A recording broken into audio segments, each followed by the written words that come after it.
இது இன்னும் பெரிதாக மாறும். ஏன்னா யுத்தம் இப்பதான் அடுத்த கட்டத்துக்கு போகுது. ஒரு 40 நாள் ஆயிருக்குது ஸ்ட்ரெய்ட் ஆஃப் ஹார்மஸ் மூடி, அப்படியும் சில கப்பல்கள் வருகிறது. அதற்கே இவ்வளவு பெரிய காரியம் நடக்குது. இந்த யுத்தம் அடுத்த கட்டத்துக்கு போகும் என்று இன்னைக்கு சொல்லி இருக்கிறாங்க. இஸ்ரேலும் அமெரிக்காவும் ஈரானை தாக்குவதற்கு தயாராக இருப்பதாக சொல்லப்படுகிறது. அடுத்த இந்த யுத்தம் ஆரம்பித்தால் அடுத்து பஞ்சத்தினுடைய அடுத்த கட்டத்துக்கு போகும். அதாவது அடுத்து சில வருஷங்கள் இந்த பஞ்சத்தினுடைய தாக்கம் இருக்கும். வேதம் சொன்ன மிக துல்லியமான காலகட்டத்தில் நாம் இருக்கிறோம். இது உணவு பஞ்சத்துக்கான ஒரு அடையாளம். அதே நேரத்தில் அதுக்கு அடுத்து தண்ணி பஞ்சத்தை குறித்தும் வேதம் சொல்லுகிறது. உணவு பஞ்சத்தை மட்டுமல்ல, தண்ணி பஞ்சத்தை குறித்து வேதம் சொல்லுகிறது. ஒரு அடையாளத்தை கர்த்தர் சொல்லுகிறார். தண்ணி பஞ்சத்துக்கு ஒரு அடையாளத்தை கர்த்தர் சொல்லுகிறார். வெளிப்படுத்தின விசேஷம் 16ஆம் அதிகாரம் 12வது வசனத்தை வாசிங்க. 16-12 வாசிங்க. 6ஆம் தூதன் தன் கலசத்தில் உள்ள ஐப்ராத் என்னும் பெரிய நதியின் மேல் ஊற்றினான். அப்பொழுது சூரியன் உதிக்கும் திசையிலிருந்து வரும் ராஜாக்களுக்கு வழி ஆயத்தமாகும்படி அந்த நதியின் தண்ணீர் வற்றி போயிற்று. இது கடைசியாய் நடக்க போகிற யுத்தத்துக்கு முன்பதாக நடைபெற வேண்டிய ஒரு அடையாளம். இந்த யுத்தம் அல்ல, இதை தாண்டி இன்னொரு யுத்தத்தை வேதம் சொல்லுகிறது. நாம் இப்பொழுதுதான் இந்த யுத்தத்துக்குள் வருகிறோம். அது இப்பொழுது நடக்காது, அது இன்னும் சில வருஷங்களுக்கு ஆகும். ஆனா அந்த யுத்தத்துக்கு முன்பதாக ஒரு அடையாளத்தை கர்த்தர் சொல்லுகிறார். ஐப்ராத் என்னும் நதி.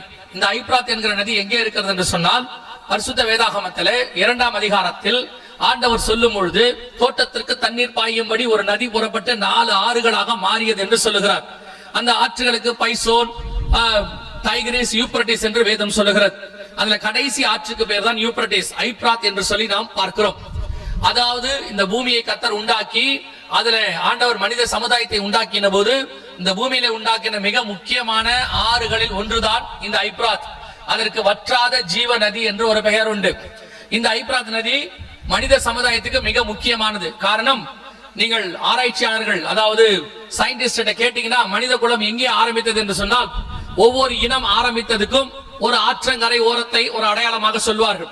சிந்து சமவெளி நாகரிகம் என்று சொல்வார்கள், மஞ்சள் நதி நாகரிகம் என்று சொல்வார்கள், நைல் நதி நாகரிகம் என்று சொல்வார்கள், மஞ்சள் நதி நாகரிகம் என்று சொல்வார்கள், நைல் நதி நாகரிகம் என்று சொல்வார்கள். இந்த நதிக்கு ஐப்ராத் நதி என்று பெயர். இது மனிதனுடைய சமுதாயம், அதாவது சுமேரிய நாகரிகம் என்று சொல்வார்கள், பாபிலோனிய நாகரிகம். இது உருவானது இந்த ஐப்ராத் நதிக்கரையில் என்று விஞ்ஞானிகள் ஒத்துக்கொள்கிறார்கள்.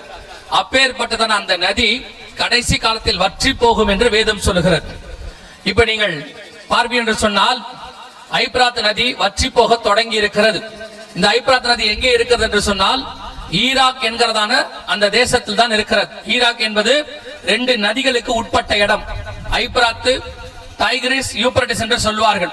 இந்த 2 நதிகளுக்கு உட்பட்ட இடம் தான் ஈராக். அதைத்தான் மெசபொத்தோமியா என்று சொல்வார்கள். அந்த தேசத்தினுடைய மிக முக்கியமான ஆறு தான் யூப்ரட்டிஸ். அந்த ஐப்ராத் நதி இப்பொழுது வற்றி போக தொடங்கி இருக்கிறது. ஆண்டவர் சொன்னபடியே மிக பெரியதான ஒரு பஞ்சகாலம், உலகளாவிய அடையாளமாக இந்த ஐப்ராத் நதி வற்றி போகிறது. உலகளாவிய ஒரு அடையாளம். அது மட்டுமல்ல, ஆமோஸ் புஸ்தகத்தை வாசித்து பாருங்கள். 4ஆம் அதிகாரத்தில் ஆண்டவர் சொல்லுகிறார், அநேகர் இந்த தண்ணிக்காக 2-3 பட்டணங்களுக்கு போய் தண்ணி கிடைக்காதபடி அவர்கள் தண்ணிக்காக 2-3 பட்டணங்களுக்கு போவார்கள், ஆனாலும் தாகம் தீர்த்து கொள்ள மாட்டார்கள் என்று சொல்லி பார்க்கிறோம். இந்த தீர்க்க தரிசனம் அப்படியே இப்பொழுது பல நாடுகளில் நிறைவேறி கொண்டிருக்கிறது.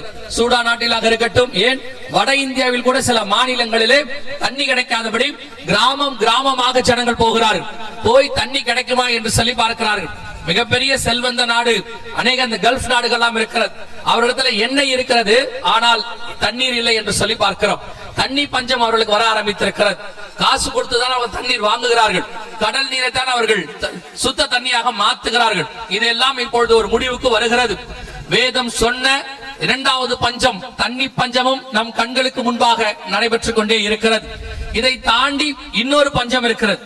அது ஆச்சரியமான பஞ்சம். இதை குறித்து நீங்கள் கேள்விப்பட்டிருக்க மாட்டீர்கள். அது காற்று பஞ்சம். அதாவது பூமியின் 4 திசையிலிருந்தும் காற்றுகள் வீசாதபடி 4 காற்றுகளையும் பிடித்திருக்க கண்டேன் என்று சொல்லி வெளிப்படுத்தின விசேஷம் 7ஆம் அதிகாரம் 1 முதல் 4 வசனங்களிலே நாம் வாசிக்க பார்க்கிறோம். காத்து பஞ்சம், அதாவது பூமியிலே காத்து கிடைக்காத காலம் ஒன்று வரும் என்று சொல்லி பார்க்கிறோம்.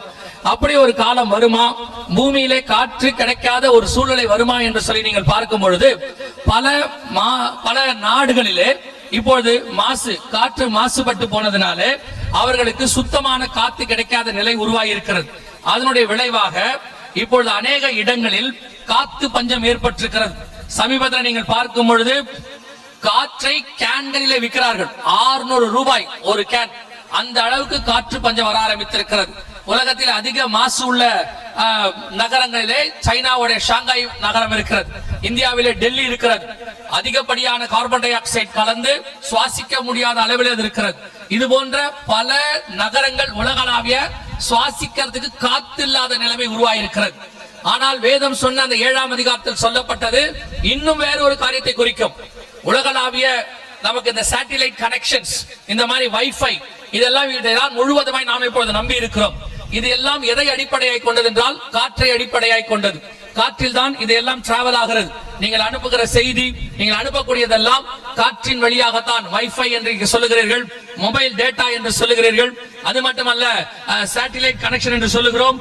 இது எல்லாமே நீங்கள் கவனித்து பார்ப்பீர்கள் என்று சொன்னால் காற்றை அடிப்படையாய் கொண்டது. இந்த காற்றில் இந்த டேட்டாஸ் எல்லாம் டிரான்ஸ்பர் ஆகாதபடிக்கு தடுத்து நிறுத்துகிற காலம் ஒன்று வரும். நீங்கள் பார்க்கும் பொழுது வேதம் சொல்லும், ஓசியாவின் புஸ்தகம் 12ஆம் அதிகாரம் 1வது வசனத்துல ஆண்டவர் சொல்லும் பொழுது, எப்ராயிம் காற்றை மேய்ந்து கொண்டற் காற்றை பின்தொடர்கிறார் என்று வேதம் சொல்லுகிறது. அதாவது காற்றை பின்தொடர்கிற காலம் ஒன்று வரும். இந்த ஓசியா புஸ்தகம், அதாவது இயேசு கிறிஸ்துவுக்கு முன்பதாக 400 வருஷங்களுக்கு முன்பதாக உள்ள புஸ்தகம். அந்த புஸ்தகத்திலே வாசிக்கிறோம், காற்றை பின்தொடர்கிற காலம் ஒன்று வரும். இப்பொழுது நீங்கள் அனைவரும், உலகமே காற்றைத்தான் பின்தொடர்கிறது. உங்கள் செல்போன்ல இருந்து, டிவியில இருந்து, நீங்கள் பார்க்கிற ஒவ்வொரு பேங்கிங்ல இருந்து, பள்ளிக்கூடம் இப்ப கூட சொல்லி இருக்கிறாங்க ஒர்க் ஃப்ரம் ஹோம் ஆரம்பிங்க, அதே மாதிரி ஆன்லைன் கிளாஸஸ் ஆரம்பிங்க. அதாவது இதெல்லாம் எதை குறிக்கிறதுனால் காற்றை நம்புகிறார்கள். இப்பொழுது இவங்களோட முழு நம்பிக்கையும் காற்றில் இருக்கிறது. ஒர்க் ஃப்ரம் ஹோம் எல்லாமே வைஃபை, சேட்டலைட் கனெக்ஷன், அப்புறம் ஆன்லைன் ஸ்கூல்ஸ் எல்லாமே அதாவது சேட்டலைட்டை நம்பி இருக்கிறது. இந்த காற்று சேட்டலைட் ஒரு நாள் பாதிக்கப்படும். வேதம் சொல்லுகிறது, உபதேயாவின் புஸ்தகம் 4வது வசனத்தில் ஆண்டவர் சொல்லுகிறார், நீ வானத்துக்கு உயர ஏறி நட்சத்திரங்களுக்கு நடுவே நீ உன் கூட்டை கட்டினாலும் அங்கே இருந்து உன்னை நான் விழ பண்ணுவேன் என்று கர்த்தர் சொல்லுகிறார். அதன் அடிப்படையில் இன்னும் சில காலங்களிலே உலகளாவிய சேட்டலைட் ப்ராப்ளம் ஒன்று வரும். சேட்டலைட் தொடர்பு கொள்ள முடியாத சிச்சுவேஷன்ஸ் வரும். சில நாட்கள், ஒரு சில நாடுகளிலே சில நாட்கள், ஒரு சில நாடுகளிலே சில வாரங்கள், ஒரு சில நாடுகளில் சில மாதங்கள் இந்த பாதிப்பு இருக்கும். சரி பண்ணுவதற்கு கொஞ்சம் நேரமாகும். ஆனால் ஒரு மிகப்பெரியதான ஒரு சூரிய புயலோ அல்லது ஏதோ ஒன்று மிகப்பெரிய பாதிப்பை ஏற்படுத்தும். சேட்டலைட் எல்லாம் சில நேரங்கள், சில மணி நேரங்கள், சில நாட்கள் வேலை செய்யாத காலம் ஒன்று வரும். அதன் அடிப்படையிலே காற்று பிடிக்கப்படுகிறது வேதம் சொல்லுகிறது. அந்த காலத்தை நோக்கி தான் நாம் போகிறோம். ஒரு பக்கம் உணவு பஞ்சம், ஒரு பக்கம் தண்ணீர் பஞ்சம், ஒரு பக்கம் காற்று பஞ்சம். இதுக்கு நடுவுல நான் முதல் நாள் சொன்னது போல இதெல்லாம் வெளியில் நடக்கிற அடையாளங்கள். அதே போல சபைக்குள்ளேயும் ஒரு அடையாளம் இருக்கிறது. சபைக்குள்ளும் ஒரு பஞ்சம் இருக்கிறது. அதே நீங்கள் ஆமோஸ் புஸ்தகத்தில் நீங்கள் வாசிக்கும் போது 8ஆம் அதிகாரம் 11வது வசனத்தை வாசியுங்கள் பார்ப்போம். இதோ நான் தேசத்தின் மேல் பஞ்சத்தை அனுப்பும் நாட்கள் வரும். ஆகார குறைவினால் உண்டாகிய பஞ்சம் அல்ல. அதெல்லாம் இருக்கிறது. ஆகார குறைவினால் உண்டாகிய பஞ்சம் அல்ல, ஜல குறைவினால் உண்டாகிய தாகமும் அல்ல. கர்த்தருடைய வசனம் கேட்க கிடையாது. பஞ்சத்தை அனுப்புவேன் என்று கர்த்தராகிய ஆண்டவர் சொல்லுகிறார். கர்த்தருடைய வசனம் கேட்க கிடையாது பஞ்சம். அந்த பஞ்ச காலம் சில வருஷங்களாக இருந்து கொண்டிருக்கிறது. கொரோனாவுக்கு முன்பதாக திருச்சபைகளிலே ஒரு 10-15 ஆண்டுகளாக வசனத்தை விட்டு வழி விலகின திருச்சபைகள் தான் ஜாஸ்தி. வசனத்தை விட்டு வழி விலகின ஊழியம் தான் ஜாஸ்தி. அவர்கள் எல்லோரும் உலகத்துக்கு நேராக, உலக ஆசீர்வாதத்துக்கு நேராக திரும்பி விட்டார்கள். ஆனால் கொரோனா நேரத்திலே கர்த்தர் ஒரு பெரிய கூட்டத்தை வசனத்துக்கு நேராக திருப்பினார். அவர்களுக்கு அப்போதுதான் புரிந்தது, கொரோனாவிலே நம்ம இடத்துல பணம் இருக்கிறது, ஆஸ்தி இருக்கிறது, நம்ம இடத்துல தேவையான அளவுக்கு வசதிகள் எல்லாம் இருக்கிறது. ஆனால் சுவாசிக்கிறதுக்கு ஆக்சிஜன் இல்லை, சிலிண்டர் கிடைக்கல, ஐசியூல ஒரு பெட் கிடைக்கல. அப்போதுதான் ஒரு சிலருக்கு புரிந்தது, உண்மையான ஆசீர்வாதம் என்பது பணமோ ஆஸ்தியோ சம்பாத்தியமோ அல்ல. இது நமக்கு தேவையானது ஜீவன். அந்த ஜீவனை சுகத்தோடு கூட வைத்திருக்கதான் உண்மையான ஆசீர்வாதம். நம்ம ஊர்ல ஒரு காரியம் சொல்வார்கள், ஆரம்பத்தில் படித்திருக்கிறோம் நாம், நோயற்ற வாழ்வே குறைவற்ற செல்வம் என்று சொல்வார்கள். அதை கொரோனா நேரத்தில் தெளிவாக புரிந்து கொண்டோம். ஆனால் வேதாகமத்தில் சொன்ன இந்த காரியத்தை 2000 வருஷத்துக்கு முன்னாடி சொன்னதை எவ்வளவு சொன்னாலும் திருச்சபை கேட்காது. கடந்த 15 வருஷத்துக்கு முன்னாடி, 15 வருஷமாக, கொரோனா பீரியடுக்கு முன்னாடி ஒரு 10-15 வருஷமாக சபைகள் எல்லாம் உலக ஆசீர்வாதத்துக்கு பின்னால் போயிருச்சு. அதுதான் பிரசங்கம், அதுக்கு தான் மரியாதை, அப்படி கூப்பிடுகிற கூட்டத்துக்கு தான் நீங்கள் போய் கொண்டிருந்தீர்கள். அதனுடைய விளைவு என்ன? எவ்வளவு ஒரு சிலர் சொன்னாலும் பரிசுத்தவான்கள் வந்து சொன்னாங்க, இல்ல சபை தப்பா போகுது, இம்மைக்குரியது அல்ல மறுமைக்குரியதை பத்தி பேசுறதுக்கு தான் சர்ச். ஊழியமோ சபையோ பரலோகத்திற்கு ஜனங்களை ஆயத்தப்படுத்துவதற்கு, உலகத்திலே பணக்காரன் ஆக்குவதற்கு சபை தேவையே கிடையாது. அதுக்கு உலகமே போதும். உலகத்தில் உள்ளவனுக்கு நன்றாய் தெரியும் பணக்காரன் ஆவது எப்படி என்று. உலகத்தில் எத்தனை கோடீஸ்வரன் இருக்கிறான், அவையெல்லாம் சபையை சார்ந்தவனா? சபைக்கு வராமல் எப்படி அவ்வளவு பெரிய கோடீஸ்வரர்கள் இருக்கிறார்கள்? உலக கோடீஸ்வரர்களை எடுத்து பாருங்கள், யாராவது சபைக்கு போகிறவன் இருக்கிறானா என்று பாருங்கள். விரல் விட்டு உங்களால எண்ண முடியும் சபைக்கு போகிற கோடீஸ்வரன்களை. ஆனால் சபைக்கு வந்து உன்னை கோடீஸ்வரன் ஆக்குகிறேன் என்று மாயையாய் பிரசங்கம் பண்ணக்கூடிய கடைசி காலத்தில் உங்களை வழிவிலகிற பண்ணுகிற பிரசங்கம் தான் இருக்கிறது. தயவு செய்து விசுவாசிகள் கவனியுங்கள். பணக்காரன் ஆக்க வேண்டும் என்று இயேசு நினைத்தால் ஒரு நிமிஷத்தில் உங்களை பணக்காரன் ஆக்க முடியும். ஆனால் அதற்காக இயேசு வரவில்லை, அதற்காக சிலுவை சுமக்கவில்லை, அதற்காக அவர் மரிக்கவும் இல்லை, உயிர் தழவும் இல்லை. இயேசு வந்தது உங்களையும் என்னையும் பரலோகத்திற்கு கொண்டு போவதற்கு, நித்திய ஜீவனை கொடுப்பதற்கு. எந்த பணமும் ஆஸ்தியும் சம்பாத்தியமும் படிப்பும் கொடுக்காத நித்திய ஜீவனை இயேசு கிறிஸ்துவினால் மட்டும் தான் கொடுக்க முடியும். அதை சொல்லிக் கொடுக்கிற இடம் தான் திருச்சபை. நீங்கள் திருச்சபைக்கு வரும்போது அந்த நித்திய ஜீவனை சுதந்திரிப்பது எப்படி என்று வர வேண்டும். அந்த எதிர்பார்ப்பில் வரணும். அந்த எதிர்பார்ப்பில் வந்தால் பேசுகிறவர்களும் அதை குறித்து பேசுவார்கள். நீங்கள் வரும் பொழுதே பணக்காரன் ஆவது எப்படி, கோடீஸ்வரன் ஆவது எப்படி, ஆஸ்தியை சம்பாதிப்பது எப்படி என்று சொல்லி வருவீனால் அதுக்கேற்ற பிரசங்கம் தான் கிடைக்கும். இன்னைக்கு கடைசி காலத்தில் வசனம் பஞ்சம். இந்த பஞ்சம் வந்த பிறகுதான் சபைகள் எல்லாம் தடுமாற ஆரம்பித்தது. யோசித்து பாருங்கள், கொரோனா என்பது கண்ணுக்கு தெரியாத ஒரு கிருமி.